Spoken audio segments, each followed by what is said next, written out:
Ben ritrovati con l'appuntamento di A Voi la Linea, lo spazio dedicato agli approfondimenti da tutto il Friuli Venezia Giulia. In primo piano ancora i roghi, gli incendi che stanno devastando da giorni il Carso. Le fiamme sono divampate questa mattina a Duino Aurisina, rimangono ancora problemi alla viabilità. Allora ci aggiorna sulla situazione il collega Andrea Pierini, ci colleghiamo con lui. Le fiamme hanno iniziato a divampare intorno alle 6:15 di questa mattina. Siamo nella zona del Rilke, diciamo oltre questa boscaglia, forse vedete anche gli uomini della protezione civile impegnati nelle opere di spegnimento alle mie spalle. Oltre questa boscaglia c'è la statale 14, quella che collega Duino più Sistiana, insomma la zona di Sistiana con Monfalcone. Di là invece c'è il mare, quindi siamo proprio nella zona del Ril, che è una delle zone più belle di questa zona del Friuli Venezia Giulia. Le fiamme hanno iniziato a divampare intorno alle 6:15 in un sentierino poco lontano da qua. Subito si è attivata la macchina della protezione civile, i vigili del fuoco, il corpo della forestale che sono intervenuti immediatamente, hanno iniziato le opere di spegnimento che intorno alle 11 possono essere considerate più o meno concluse. Sono in corso ancora ovviamente le bonifiche, un incendio boschivo non viene spento mai nell'immediatezza, ci vuole ovviamente molto più tempo. Da quello che traspare, da quello che trapela, da quello che siamo riusciti a capire, potrebbe essere o un nuovo focolaio che si è riaperto dopo l'incendio di sabato, che ricordiamo aveva interessato tutta la zona dell'autostrada, che ovviamente non è assolutamente lontana da qui, anzi è esattamente subito oltre la statale 14, dove c'è un mega supermercato, e subito dietro ci sono i due autogrill che erano appunto stati interessati dalle fiamme sabato. Potrebbe essere ancora un focolaio che ha ripreso vita, in realtà la parte incendiata era proprio la parte del sottobosco, oppure potrebbe essere la mano di qualche criminale che non ha altro di meglio da fare nella sua vita. Le operazioni, come detto, sono concluse, si stanno completando le opere di bonifica, e poi conclusa insomma la parte più importante e più pericolosa. È stata riaperta anche la strada 14, al momento è ancora chiuso lo svincolo autostradale, ma potrebbe essere questione di poco che venga riaperto anche quello, quindi la situazione è tornata alla normalità. L'altro fronte, quello di San Dorligo, sono all'opera 2 Canadair, non c'è un incendio, stanno proseguendo anche lì le opere di bonifica con dei lanci di sostanze che potrebbero prevenire l'eventuale riproporsi di focolai. Sindaco, una situazione difficile quella a Duino Aurisina in quest'estate di incendi. Cosa si può fare per impedire queste situazioni, al netto dei criminali che li innescano? Beh, è chiaro che è un'estate da incubo, una situazione che non abbiamo mai conosciuto, però la situazione con l'esperienza di quest'anno ci impone delle scelte, e le scelte devono passare assolutamente attraverso un nuovo approccio alla manutenzione del bosco, alla valorizzazione del bosco, a quelle che sono le piste tagliafuoco, che sono una cosa sostanzialmente dimenticata e poco praticata da noi, quindi tutta una serie di interventi che vadano a prevenire queste situazioni e a contenere gli incendi quando scoppiano. Oggi abbiamo visto che siamo disarmati, qualsiasi scintilla in questo momento provocava e sta provocando dei disastri. Vice Sindaco, è stato l'ennesimo risveglio difficile, questa volta nella zona del Rilke un altro incendio boschivo. La situazione inizia a essere molto pesante sia per i volontari che anche per le amministrazioni. Si è avuta una nuova sveglia alle 6:30 questa mattina, siamo di nuovo all'ennesimo incendio. Veramente tutti gli operatori iniziano a essere stremati, rimbalzano da un incendio all'altro in modo continuo, è veramente un'estate molto difficile. Un po' prima delle 6:30 è partito un nuovo fronte di incendio proprio davanti al Gran Duino, sulle Rilche, vicino al vecchio fronte di incendio, una trentina di metri vicino al fronte di 4 giorni fa. Tant'è che si ipotizza una correlazione tra il vecchio fronte di incendio, ma tra le ipotesi non nulle, al vaglio delle indagini c'è ovviamente anche quello del dolo. E comunque la situazione è stata subito messa sotto controllo, anche grazie alle due linee tagliafuoco, ai due pensentieri, il sentiero che parte dalla statale va verso il mare e quello che va parallelo alla costiera. E infatti il fronte si è rallentato in prossimità di queste due linee tagliafuoco, e gli operatori della protezione civile e dei vigili del fuoco sono riusciti subito a contenerlo. Ovviamente continueremo a tenervi informati su questa situazione drammatica che quest'estate sta interessando più versanti in Friuli Venezia Giulia. Partito dal Friuli per una missione in Amazzonia durata 4 mesi, Andrea Maroè, direttore scientifico della Giant Trees Foundation, è rientrato in patria e ci racconta obiettivi e risultati del viaggio, che lo ha portato tra l'altro a misurare l'albero più alto del Perù, quello più grosso delle Galapagos e forse a scoprire una nuova specie di albero in Ecuador. Allora, sentiamo direttamente il suo racconto.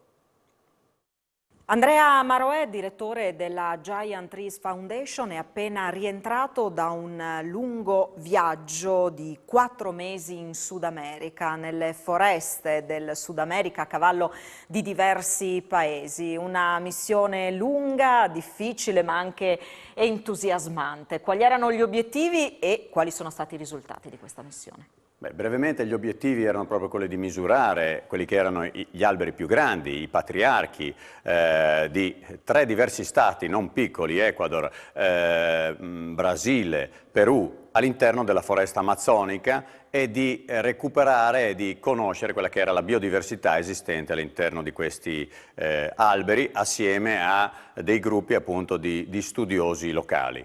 Devo dire che i risultati ci sono stati. In Perù abbiamo già inserito 4 nuovi alberi all'interno dell'elenco degli alberi patrimoniali, tra cui anche il più alto misurato scientificamente in Perù, oltre i 54 metri. In Ecuador probabilmente abbiamo scoperto una nuova specie e in Brasile abbiamo collaborato appunto alla riproduzione del materiale vivaistico dell'Istituto Terra, che produce oltre 1 milione di piantine all'anno proprio per la ricostruzione della foresta.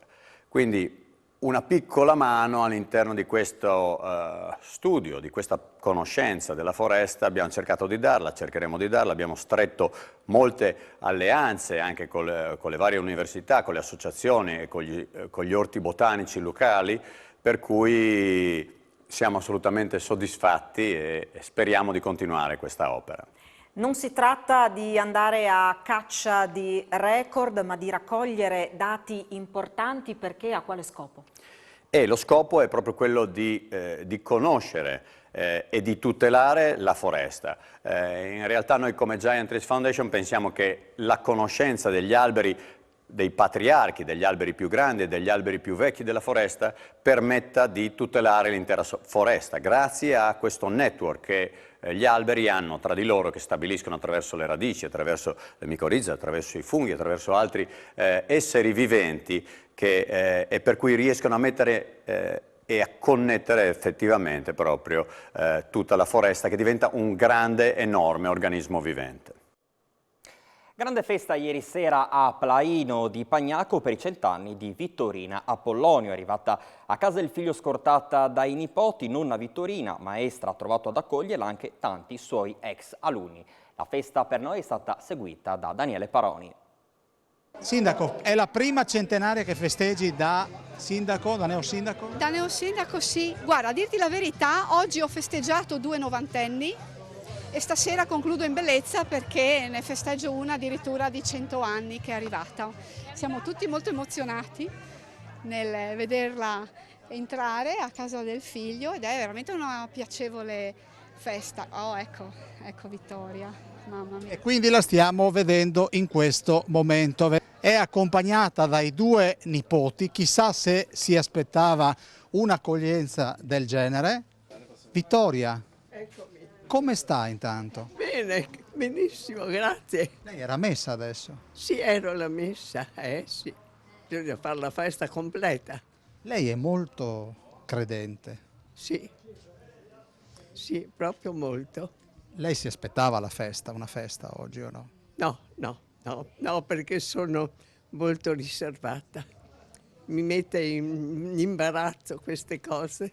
Senta, mi presenta lei questi 2 corazzieri? Prego?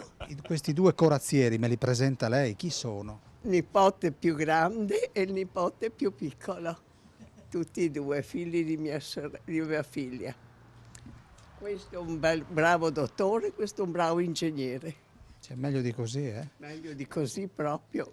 Ascolti, il segreto per arrivare a 100 anni? Una persona mi ha detto confidenzialmente, perché sono 40 anni che sono vedova. Sì, e questa cosa si vede che mi aiuta, vero? Come passa le sue giornate, Vittoria? Le sue giornate come le passa? Guardi, ho un bel il pad che mi aiuta molto, mi diverto molto, leggo, penso, prego. Ho tanti ricordi da far ricordare, mi piace rivivere la mia vita. Una cosa che la fa arrabbiare da morire. Non mi fa arrabbiare niente, vero Anna? No, non è cosa che mi disturba. No, vivo tranquilla, sto bene sola, perché sono indipendente, nessuno mi dà fastidio. Di che cosa è ghiotta, nonna Vittoria? Di cosa sono ghiotta? Sono ghiotta di dolci che non posso mangiare. Quello proprio è un grande dispiacere perché sono molto golosa. Quanto le manca l'insegnamento? Stavo molto bene con i bambini, sì, riuscivo proprio Ma quelli che oggi hanno 50, 60 anni sono rimasti i suoi bambini? Sempre bambini, sempre bambini. Qualcuno anche ancora mi ricorda. Penso che sì, qualcuno lo ricordi. E di questi due ragazzi cosa mi dice? Oltre... Questi sono i due bastoni della mia vita, sia come fisiche come proprio amici e carissimi. Ma lei è vero che usa ancora l'iPad? Sì, è quello che mi aiuta a passare la giornata. Ma cosa chatta con... E anche su Facebook? Leggo i giornali, leggo tante cose, poi ho i miei giochi, gioco molto il Sudoku, sono ormai esperta, lavoro così. Sindaco, Allora, la signora, siamo a in territorio non del comune di Udine, però la signora è residente a Udine. Allora il sindaco, come sempre, ai centenari della città, porta i fiori. Porta i fiori, signora. Lei è residente a Udine, quindi il sindaco di Udine gli fa gli auguri per i suoi 100 anni. Come sapeva che io Mi hanno detto. Ma sa che... io, sa, tutti Adesso vi dico una cosa, io non sono registrata il 10 agosto, ma il 10 settembre. Ufficialmente. Si vede che mio papà quella volta è andato un mese dopo a denunciare la mia nascita. allora io saluto anche il sindaco di Pagnacco, Laura Sandruvi. Vedete che qui veramente c'è tantissima gente e fra poco ci sarà una mega sorpresa per questa ex insegnante. Sandruvi, come salutiamo veramente in 20 secondi la nonna? Salutiamo Vittoria con un caloroso affetto e soprattutto con le congratulazioni e i complimenti per essere così sorridente e felice e poter festeggiare assieme alla sua famiglia un traguardo incredibile.